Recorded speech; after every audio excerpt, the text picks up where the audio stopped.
Hi, this is Mark Helfman. It's March 12th, 2020. I apologize if the sound quality isn't the greatest. I wanted to put together this video ASAP to subscribers of my Crypto is Easy newsletter.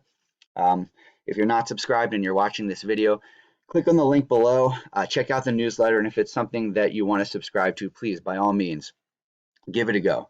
I wanted to produce this video now while every asset is down across all markets, stocks, gold, crypto, oil, everything you can think of that people think of, quote unquote, an investment is pretty much down all across the board.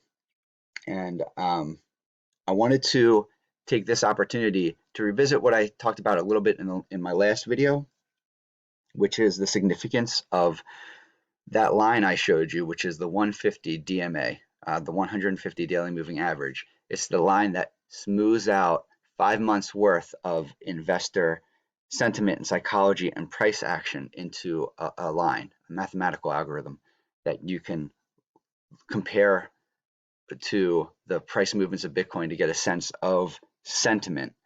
I got email about it that maybe I didn't explain it the best in my first video. I want to real quick take a second to, before I go into the 150, I want to tell you, remember I told you about that line in the sand, which is the 200 weekly moving average. We're not there. We're not there. So I'm not even thinking about getting out. Right now it's about 54.75 right now, maybe 54.38. So we're still good. All the big picture, the data science, the trends, the tendencies, still intact. The investment thesis, still intact. Bitcoin's price always stays above that line. Most recently, it hit it here, and then it went back up, never goes below that line. You can go back further in time. It'll touch it again, just like it did back there. See, it touches it, even a little wick down, dip down for, I guess, a day or two. And that'll happen. And it doesn't invalidate the thesis. Everything that we need to worry about is okay as far as Bitcoin, as in terms of, is it still something to keep your money in? So we're still good with that. We can even touch that line. We could even drop down to 5400 or 54.75 or lower for a day or two, and we're still fine. Everything is still intact. But I wanted to talk about that 150 DMA, and let me switch on that right now. That's the 150 daily moving average. What is going on? Here we go. Like I said, it's the subconscious of the market. When price is above this line, it tends to go up, and then the line moves, and then the price goes below the line, it tends to go down, and then the line moves, right? See, we just got a little upswing, and it wasn't even that significant for Bitcoin. It's what, maybe 10, 12%. But once it went above that line, you probably remember this. It wasn't that long ago. People said, oh my God, this is great. Bitcoin's back in business. Bull market, bull run. We're doing awesome. The YouTube videos, this is great. This is wonderful. But nothing really changed about Bitcoin.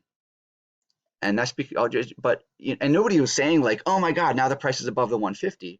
No, this is just, for whatever reason, this line is sort of a sentiment indicator. It's a barometer for the sentiment.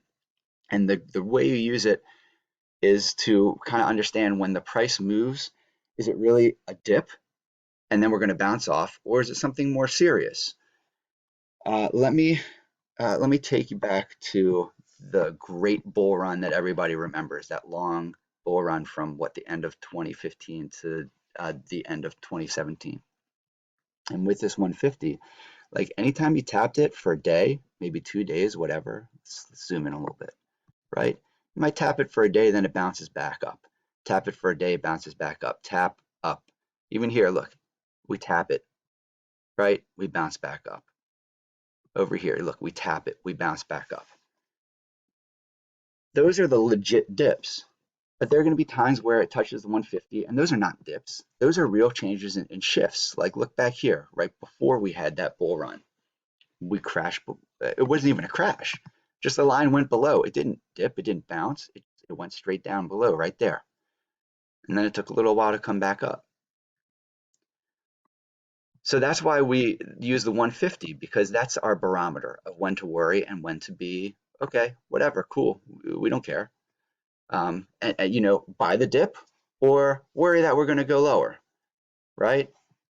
At the end of this bull run, beginning of 2018, look, we came down to that 150, but we broke through it. We went straight through it. We didn't touch it and bounce off.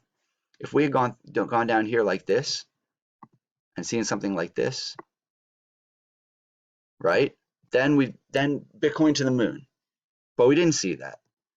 So that's kind of just a signal that we need to think about that. We need to be a little more cautious. We need to be a little more considerate of what's going on in the markets and maybe not take it as just a dip. And that's what we had here. This is what I talked about in my video earlier. That's what we had here. It also, this price, well, at the time was like 84.77. So at the time, that price also corresponded with some just other mathematical formulas that kind of indicate what is a significant price and what is not a significant price for the market. So like I said, when we went down, that's not a dip. This is something we need to be aware of it. Does it invalidate the thesis? No. And in fact, so I have Glassnode. I subscribe to Glassnode, which is a data analytics service. They're great.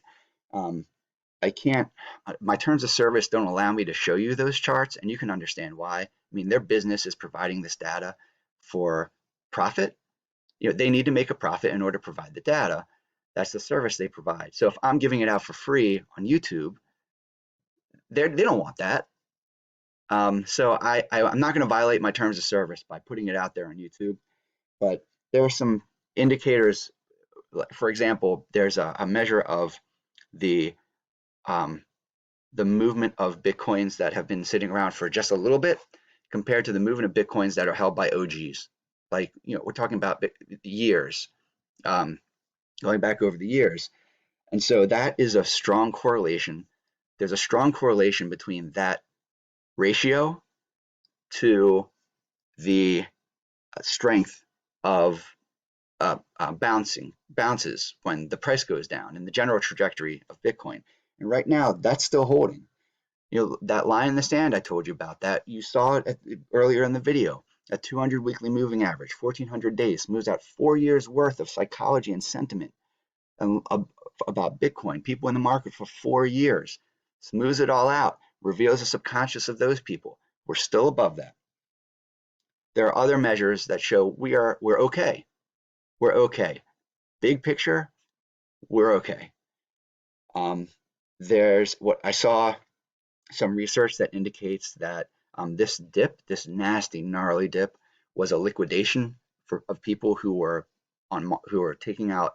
Basically, they were speculating that Bitcoin's price would go up, and they were using borrowed money as collateral for their positions, for their trades. And so when the price didn't go up, then they were forced to sell to cover the loans that they took out to trade. And that it's a cascading effect, and we just go boom, boom, boom, boom, boom, down, down, down, down, down. Does that mean we're in the clear now? No. I'm still thinking about it. I'm still watching this. I'm still concerned. We don't want to go lower. If we drop another 10, 12, an additional 12, 13%, you think, yeah, about 10%, then we're going to be touching that line in the sand that I was telling you about. So, now is not a time to be blasé. We still don't have any reason to sell. If you're thinking about selling, there is no reason to sell. There's no reason right now to exit the market. We're just going to have to keep our eyes peeled, stay tuned, and see how things go. I couldn't help myself. I bought some more Bitcoin. Don't tell my wife. No, you can tell my wife. It's not a lot, but I couldn't help myself. And from a pure investment perspective, this is the perfect time to buy, because we know that you're only talking about maybe 10%. If the price goes down maybe 10%, which is not, for Bitcoin, that's not a big deal. If it only goes 10%, then you can just get out. But if it never goes back down, or if it goes down only 8% or 6% or 5%, all you have in front of us, all you have in front of you is up and up and up. And the price will go up and up and up. And in fact, when you look back and you look at, I don't know if this is really a good comp or comparable to what we're in here, but if you look back to when that last big bull run started, we did something similar where the price went up above the 150. People probably got very excited. I wasn't around then. And then we went back down. We went back to, and in fact, this touched that line in the sand that I told you about, that 200 weekly. It touched it. Actually went a little below before it bounced back. And then we just went up. And it was just this amazing run. Now, am I saying that's going to happen now? I don't know. What I'm saying is if you leave, you'll never find out. If you sell now, you will never find out. So there's no reason to sell. I would not panic. I'm concerned. You should be concerned. Also be concerned about coronavirus. People I think are taking this a little, at least among people I know, people I think are a little more complacent than they really should be. This is a really serious problem. Yes, I know most people are fine. The vast majority of people who get coronavirus are fine. But it spreads so easily. It spreads as easily as the common cold, but it's 20 times more lethal than the flu.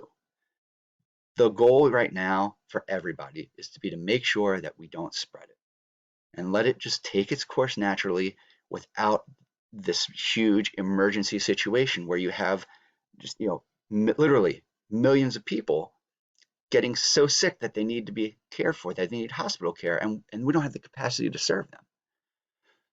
So the economy is screwed no matter what. Don't think about the economy. The question is, do you want the economy to be screwed while we have mass hysteria, people dying in the streets because there's no hospital beds for them, and just things going crazy? Or do you want the economy to go to shit while we're able to get grips on what could be a very serious public health emergency and spread out the disease over time so that our healthcare systems can handle it?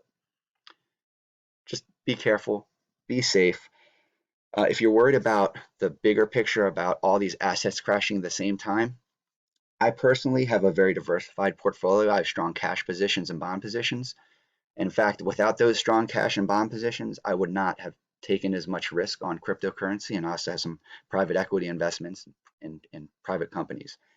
So for me, like I said, I'm concerned. I'm concerned about everything right now.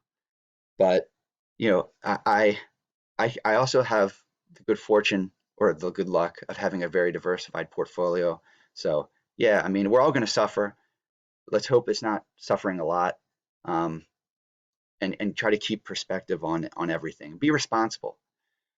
I have a link below to Personal Capital. If you ever want to, it's a great service for being able to look at your entire, all the wealth and all the investments and all the assets you have.